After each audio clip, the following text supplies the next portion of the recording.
Be destroying love. Think about it. You'd be the first person to have broken up with Cupid and a goth. It'll be another record for you.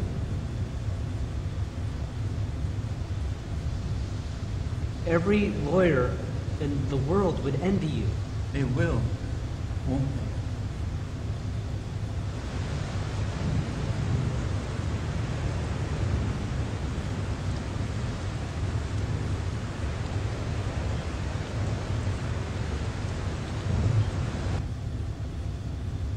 Yeah, I think that's it, even though it says 231. And yeah, and it may make sure that when you set your in and out point, it's right around just the section that you've edited together. Don't let this much black back there. Not that it's a problem. It just, you know, kind of good editing techniques is not to have that much black. Okay, let's take a look here. You took some chances. I'll give you that. Especially the end here. They will. Coming back, the red. Every lawyer in the world would envy you.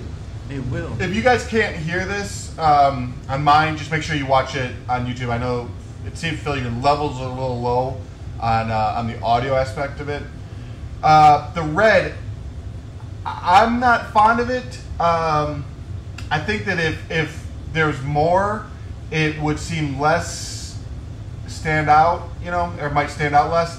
I think the issue with it is it doesn't happen anywhere else. So it definitely seems like a stylistic choice that you just threw in kind of to cover up something almost. And I believe that just looking at it, you're trying to cover up that he's got his hand on his chin and then moving back, he doesn't. I'm not fond of the red. I think that it could be used, just not the way that you're using it right now. And I'll tell you why. Because it also brings you out of the scene and makes you more focused on the transition. You're still within a scene, so to cut to red and be within the same scene seems a little out of place. That said, I like the fact that you reversed this and we're coming back out. And I almost think that there's a way to maybe cut to Dupid, then cut back to maybe this, and not have him put his chin up there, or a hand on the chin, and then cut back. So if you're trying to get the continuity right, that would be one way out of that. I definitely like that you're thinking outside the box on that.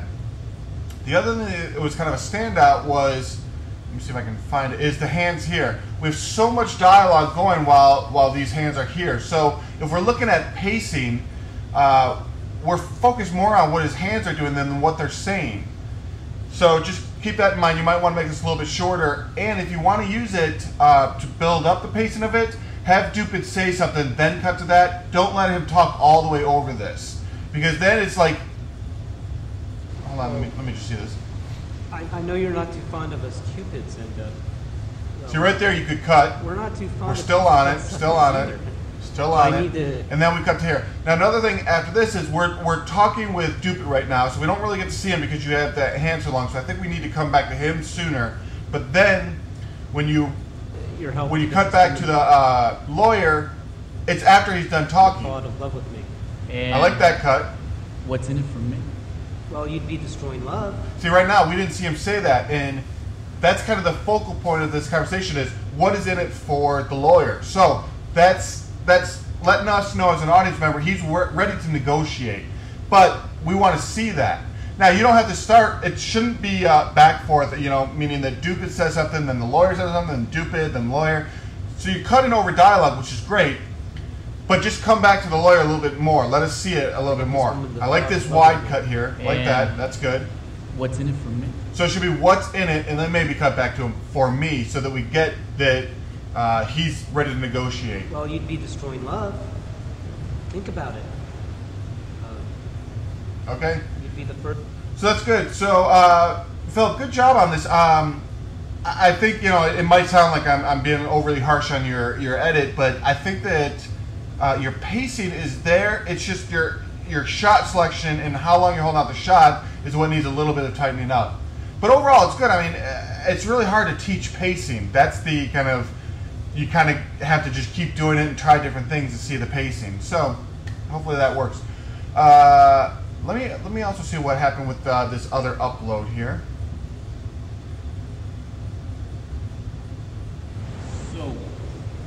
Let me get this straight. Yeah, it appears the same We're not too one. fond of Cupid. And I guess you maybe just put your in and outs. And the All right, so maybe I shouldn't have said anything about your in and out points. Good job.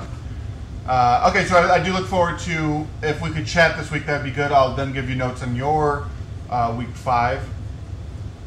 And midterm, if you missed anything, I'll be able to do that. Okay, Deborah, here's yours. Let's take a look.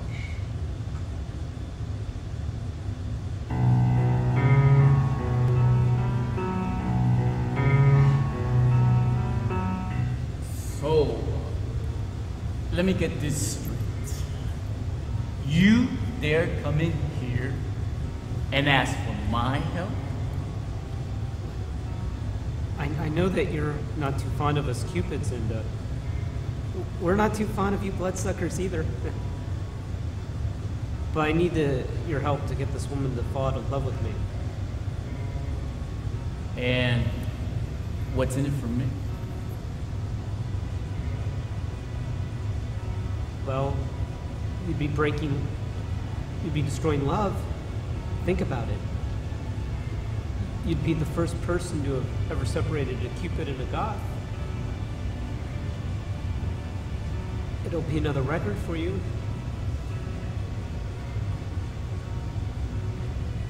Every lawyer in the world would envy you. They will, won't they?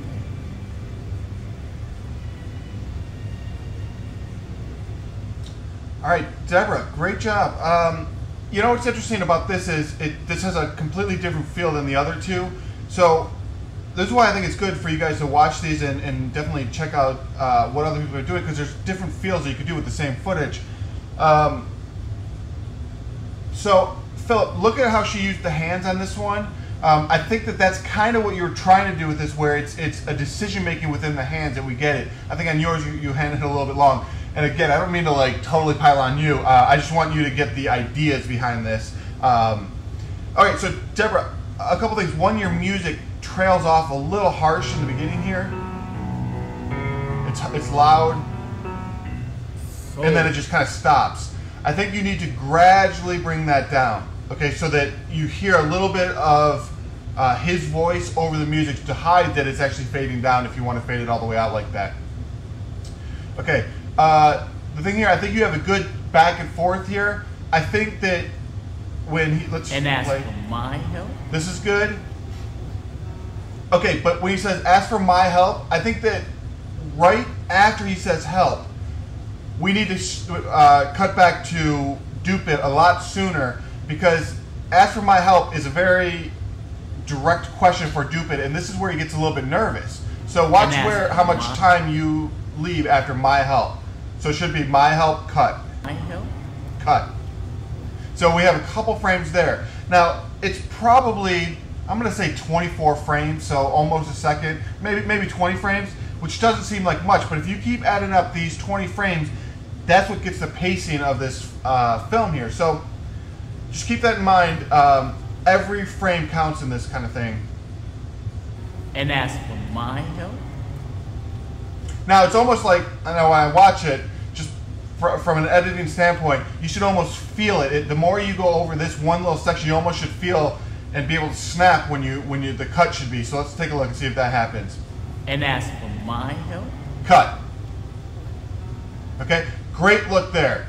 That's a kind of an awkward smile, so we're actually bringing a little bit more character to dupe it. I know that you're not too fond of us Cupids, and see right there, I know you're not too fond of us Cupids.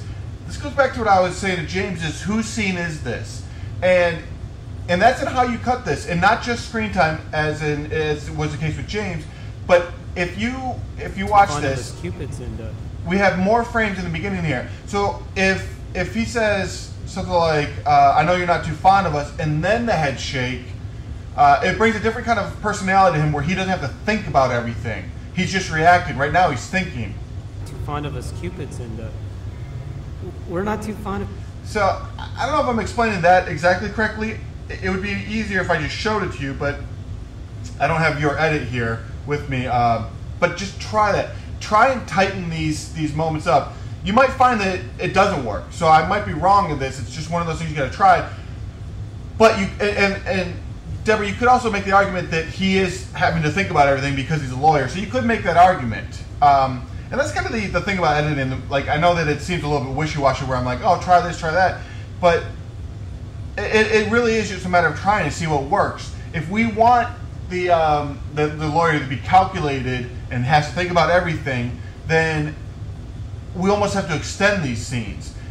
So you're kind of caught in that middle where it's not fast enough at moments or it's too fast. So you just have to play around with that. As a pacing thing, I think you're on and you definitely have your own style in this. But I would just like to see you try some other things. Be bloodsuckers either. Because right there, it's a good awkward laugh. But I need your help to get this woman to fall out of love with me. And what's in it for me? Okay, I'm all right with that cut. Well, you'd be destroying love. Now, he flubs a line there. You'd be breaking. Now, you could say that it's natural. I don't know. He doesn't do it enough in this scene to make it feel natural. It's the first line he flubs, so I might cut that out just because it's not in his personality to be flubbing lines. Think about it. You'd be the first person to have ever separated a Cupid and a Goth. It'll be another record for you. It's good use of the hands there.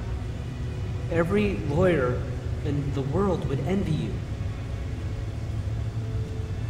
They will.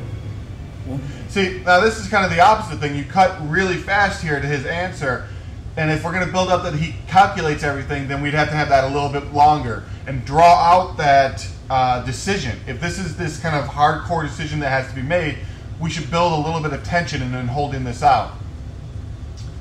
And then, yeah, and then you end. And then, see, then it's good because we then see that Dupin understands that he's probably going to get his way. So, good job. You might want to implement, too, like just as a scene capper after that, what Philip did and maybe reverse that shot coming out so that we get a sense of we're leaving this situation on a high note. Your music seems a little bit soft, too. It seems almost too background-ish. It's and that's just a level thing, so if you might want to bring up your level. Okay, so it just seems like it's just you three that are the ones that keep uploading their stuff. Though I have been getting comments and emails from the other classmates, I just don't understand why they're not uploading them. Okay, so again, please let's make an iChat time. And to do that, make sure you email me. Okay, email my personal account, which is therick@rickzakowski.com. And don't do it on the message board. I only check the message boards at night, so I have to schedule in these times. I don't want a time to slip away that could have been avoided if you just email me on my personal account. Okay, good job, and I will hopefully talk to you guys this week.